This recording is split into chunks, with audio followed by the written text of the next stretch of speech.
We're going to start the forum through the welcome remarks of Dean Flora Elena Arbirano of the College of Arts and Letters, University of the Philippines. Dean Mirano. Good morning to all of you and welcome to this third in a series of public fora entitled the B.S. Aquino Administration, Possible Perversities and Perverted Possibilities. I wondered before, when I was invited to give the welcome remarks, why I was invited to give the welcome remarks, as I do not belong to the College of Social Sciences and Philosophy, where the Third World Center is based, but then I suspect that it is because we made it possible for them to have this venue this morning. And so since it is the venue that we are providing, I was led in my thoughts a little earlier to remember the fact that just last week, yes, I think a week ago, there was a very exciting forum that was held here on the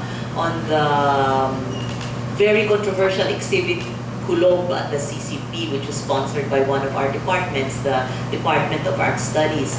And as I attended the forum, it dawned on me that it seems that only in the faculty center, in the Recto Hall of the faculty center of the University of the Philippines in Diliman, is it possible to get a lot of hyperventilated issues, sometimes very hysterical and screaming all over the press, into a hall like this and turn it into a venue for sober debate, incisive analysis, and critique of institutions and their roles in the government. So I think probably the venue, as our former president Francisco Nemenzo once said, this venue is probably a unique one in the sense that it allows for this kind of critique, this kind of exchange of perhaps combating discourses, to discuss provocative topics, but in a scholarly and very unimpassioned manner, so that we may get out of the experience some enlightenment about who we are, where we are headed, and what we want to be. And so this morning is probably one of these occasions which are, I think, very important, because they provide us with this reading space, this space where we respect each other's ideas and try to give the best that our minds and our intellects can muster in these very trying and rather emotional times. So we'd like to welcome you all, our speakers, the members of the audience, to this venue. Good morning. Thank you very much. We now invite Dr. Maria Atienza, Director of the Third World Studies Center, to introduce the 2011 Third World Studies Center Public Forum Series. Thank you, Professor Ronas. UP Vice President Prospero de Vera, Dean Elena Mirano, Professor Ronas, Dr. Carol Araullo, Mr. Gary Olivar, Ms. Ellen Tordesillas, colleagues from academe, students, friends from civil society, good morning to all of you. Some of you are already familiar with the Third World Studies Center of the University of the Philippines, and maybe some of you have already attended the first two fora under the 2011 Forum Series of the Third World Studies Center. But allow me to give everyone a very brief background of the 2011 Forum Series and today's topic. Since its establishment 34 years ago, the UP Third World Studies Center has often held public fora on very important issues. And the Faculty Center is a very important venue for most of our public fora. And most of our fora have been attended by groups representing different perspectives, academics, members of social movements, representatives of government, and media personalities.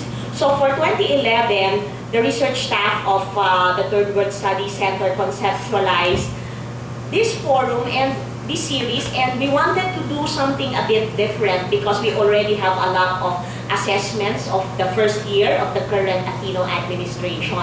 So what we wanted to do was to add to simply assessing the first year of the Aquino administration. We wanted to do a forum series that will gather different people from different perspectives who are willing to state their ideas and views. At the same time, they can offer prognostications on how the Aquino administration will conduct itself in office and how it will impact on social institutions and the lives of Filipinos. We have designed the series to be composed of 4 important topics, one each every month from June to September. So we were able to finish 2 fora in June and July. In June, we had a very lively discussion on church-state relations. The forum was headed by the main speakers were Professors Raul Pangalangan and Lydia Yu Jose of Ateneo de Manila University. And we were sort of ahead of our time because a week after we had the issue of the bishops and pajeros, and a lot of the issues that we discussed sort of fed into the discussions the following week and the next few weeks. Professor Pangalangan even wrote a column where the ideas were generated from the column in the Philippine Daily Inquirer, and many of the ideas he took from the discussions during the open forum. The second forum was in July. We had 3 guest speakers, General Danny Lim, Professor Ricardo Jose, and Ms. Griselda Yabes. And we discussed a very timely issue focusing on the role of the military in politics. And the forum came at a time, it was a week after the video of Marine Colonel Mariano became very prominent, and so there were a lot of discussions about what is the appropriate role of the military and what will be the future engagement and plans of the Aquino administration as regards professionalization in the military. So for today, we have the issue of, we're focusing on the issue of public perception and governance. And next month, we will be focusing on an assessment of the local government code, the local government code will be celebrating its 20th year by next month. So we also plan to have the forum proceedings to be transcribed, made public, and later to be published as an edited volume. A lot of people ask us why we're conducting this public forum series. Why scrutinize the second Aquino administration? Why not just highlight the good things that the administration is doing? But we are guided by a very important philosophy: trust but verify. The greater the trust, the more intense the scrutiny must be. The Third World Studies Center believes that the academe as a social institution is best suited for this task of scrutiny. There is no better time to express skepticism on the Aquino administration than at present, when the chief executive enjoys respectable popularity with the electorate. What are the conditions for expressing skepticism, for predicting the possible perversities and the perverted possibilities of the present administration? Again, I would like to highlight what we mean by perversity. We are not referring to the sexual kind. We are talking about possible perversities of the Aquino administration in terms of the common notion of being contrary to what is good, of being recalcitrant to guidance, of being the twin of the previous administration that it sought or it seeks to distance itself from. This public forum series may seem like jumping the gun because we can say that the Aquino administration is still on its second year, but for the academe to wait for rhetoric to turn rancid and for special concerns to turn into scandals is to be complacent, and that is not what academics are for. So for this particular forum, we seek to at least please contribute to a few key or answer a few key questions. For how long can the Aquino government depend on the looming shadow of the past administration's supposed notoriety to provide a model of government against which its image of a good government could be projected? In addressing the Aquino administration's policy missteps and the expected embarrassing episodes from its favored groups, will its default response be to spin it in the news cycle? What would failure be like for the Aquino administration? In the event that President Aquino fails to deliver on his promises, what possible recourse will his administration take?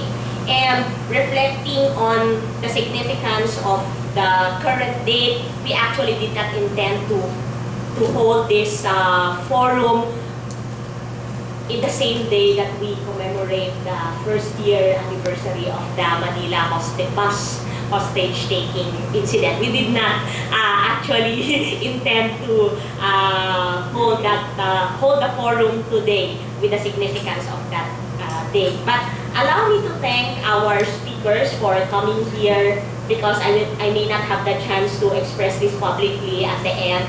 But I thank the speakers for accepting our invitation. We are actually documenting this and videotaping this because we have a lot of requests from units outside the UP Diliman to have the videos open to them because they cannot come here physically. So thank you for your time. I thank also the classes and the faculty members and media people who are here today, people from civil society, and of course, I cannot forget the administrative and research staff of the Recto Study Center. We cannot have this kind of forum without the help of the administrative and research staff of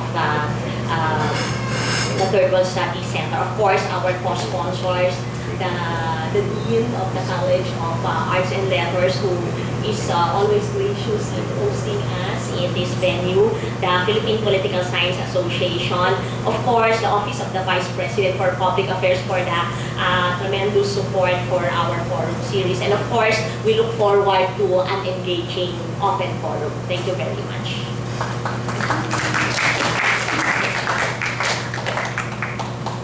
Thank you. Before we proceed, we acknowledge the presence of Vice President Rivera, one of the sponsors of this forum. We have this morning a well-qualified panel who will address the topic mantra maintenance, governance by slogan, administration by spin. I refer to Dr. Claro Araullo, Mr. Gary B. Olivar, and Ms. Tordesillas. Dr. Araullo is the chairperson of the Bagong Alyansang Makabayan, Malaya and Patriotic Alliance, Global Vice Chair for Internal Affairs of the International League of People's Struggle, and co-convener of the Glorious Step Down movement, the movement of the concerned citizens for civil liberties, Plunder Watch, Defend Philippines, Justice, Not a War Coalition, U.S. Troops, Out Now, and other broad alliances. Her experience as a social activist includes being university counselor and vice chairperson of the UP Student Council, practicing community medicine upon graduation from the UP College of Medicine in 1979, and co-founding the Health Alliance for Democracy. She also joined the fight against U.S.-backed Marcos fascist dictatorship and was consequently detained by the Marcos government for her political convictions. Dr. Araullo also helped push the peace negotiations between the Manila government and the National Democratic Front as a former executive director and now board of trustee of the Philippine Peace Center. Dr. Araullo writes a weekly column for Business World, the Philippines leading business newspaper. Mr. Gary B. Olivar was a member of the UP Student Council and the Philippine Collegian during the first quarter storm of 1970. After 2 years in detention prior to martial law, He went on to earn his undergraduate and graduate degrees in economics from UP and his MBA from Harvard Business School. He worked as an international banker in Hong Kong and New York for nearly 20 years, then came home in 1997 to take senior positions in the telecommunication industry. He has taught corporate finance at the Asian Institute of Management and served as the economic spokesman of former President Araullo during her last 2 years in office. Today, Mr. Olivar consults on banking, risk management, and online publishing, writes a weekly column for the Manila Standard, and serves as a trustee of the Foundation for Economic Freedom. He is also proud to call himself a member of the UP Alpha Sigma fraternity. Some people can really be old-fashioned. Miss Ellen Tordesillas is trustee of Writer of Verifiers, a group that undertakes in-depth reporting on current issues. She is a columnist of the newspaper Malaya and Abante. As reporter, she covered issues concerning education, health, and science in the country. She has also covered the Philippine Commission on Good Government and Foreign Affairs before she was assigned to report politics. Ever since she was assigned to report on Malacanang during the Ramos presidency, she has continued to watch closely the president. She won, along with Sheila Coronel, the Jaime V. Ongpin Award for Best Investigative Reporting in 1999 for their special report on the Public Estates Authority, a marity dubbed the grandmother of all scams, and which they did for the Center for Investigative Reporting. The Manila Rotary Club also gave her, again along with Coronel, the Investigative Reporter of the Year award in 1999. She has also published, along with the Australian journalist Greg Hutchison, the book Hot Money, Warm Bodies, The Downfall of President Joseph Estrada in 2001. The speakers will proceed in the following order: Dr. Araullo, followed by Mr. Olivar, and finally Ms. Tordesillas. So I invite Dr. Araullo to please give her 15 minutes discussion.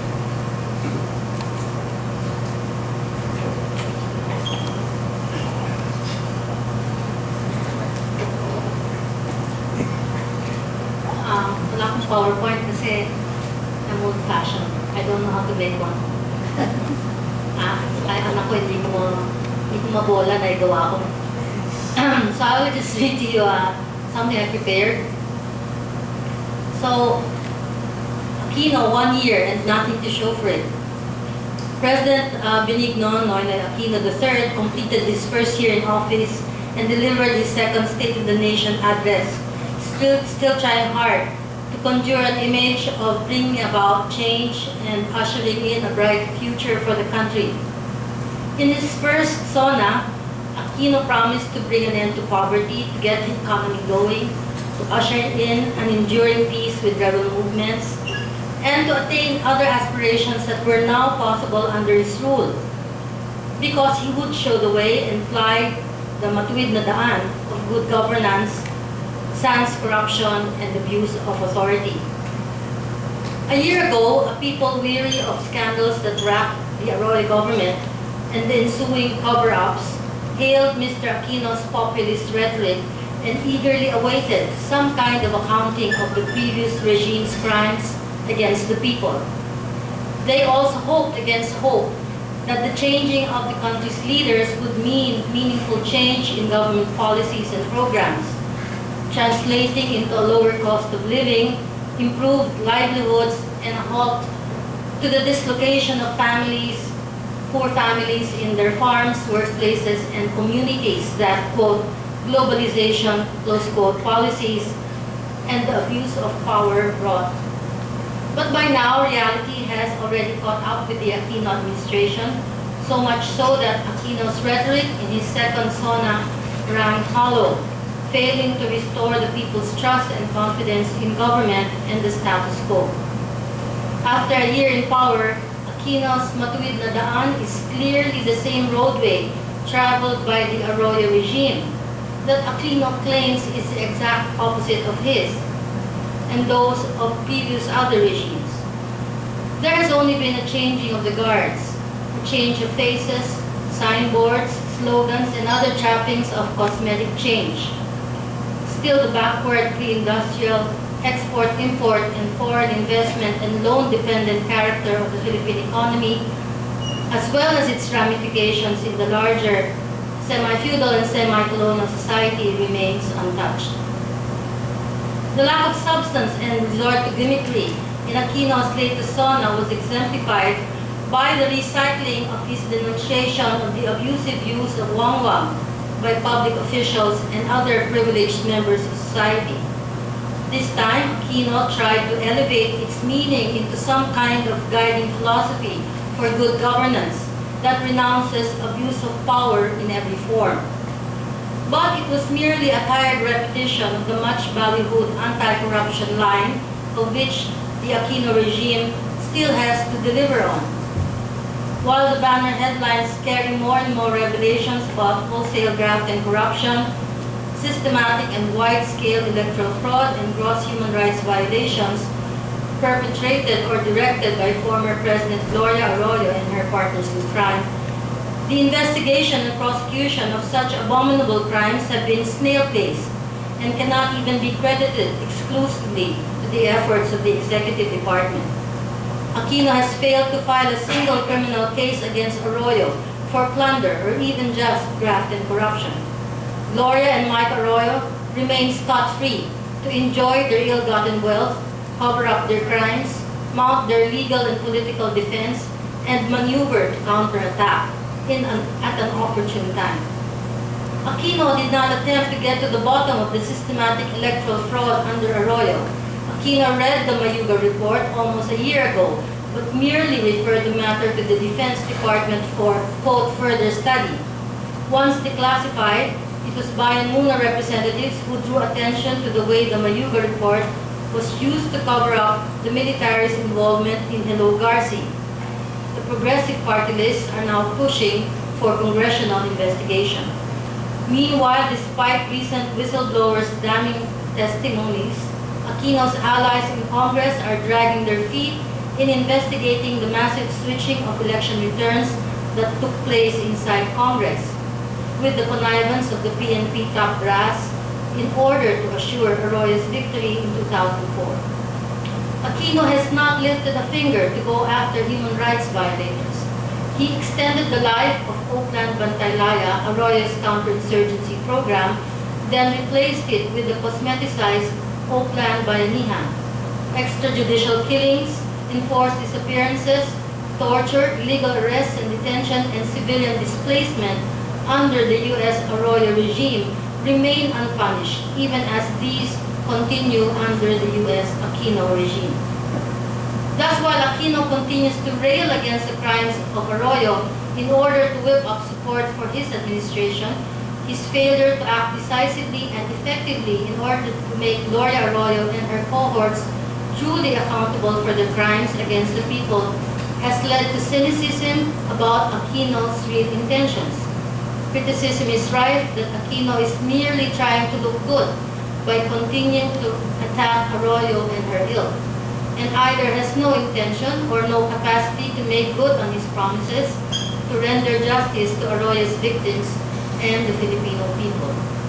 Surely a government that claims to be populist, Aquino keeps saying to the people, "Kayo ang boss ko," should at least do something about gut issues that affect majority of the people, especially the desperately poor and the most disadvantaged, like prices of basic commodities, the availability and accessibility of basic social services, jobs, wages, and job security, lower taxes for low-income earners, a stop to demolitions of urban poor settlements, and the protection of overseas Filipino workers.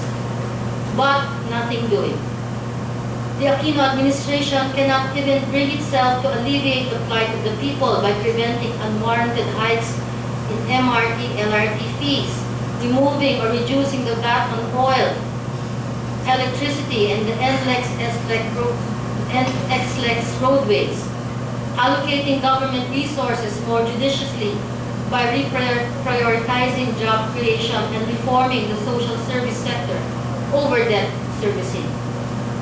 Military, police, and paramilitary expenditures in high-profile but low-impact and unsustainable Pantawid programs such as the Pantawid Pamilyang Pilipino program or the Conditional Cash Transfer program and the more short-term Pantawid Pasada program.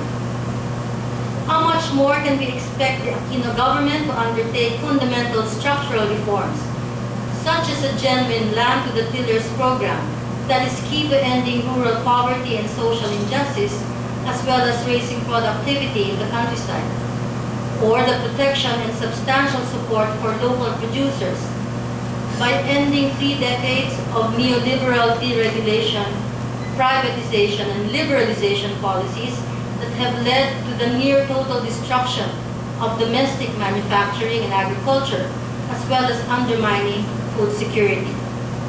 Or embarking on a national industrialization policy and program that can generate quality jobs, harness in a sustainable way the country's human and natural resources, assure greater economic self-reliance, and protect the domestic economy from the vagaries of the world market, especially in this time of world depression and turmoil. Clearly, the Aquino government has neither the capability nor the serious intention of tackling the roots of poverty and underdevelopment in the country. His policies and programs are nothing but those of previous regimes with vain attempts to repackage, recycle, and reissue these failed policies and programs, utilizing the different spins his three-headed hydra of a communications group can whip up. What Aquino is undertaking is actually a grand and continuing hoodwinking of the people with his antiques, posturing, exposés, and yes, nostalgic allusions to his murdered father and, quote, democratic icon, close quote, mother.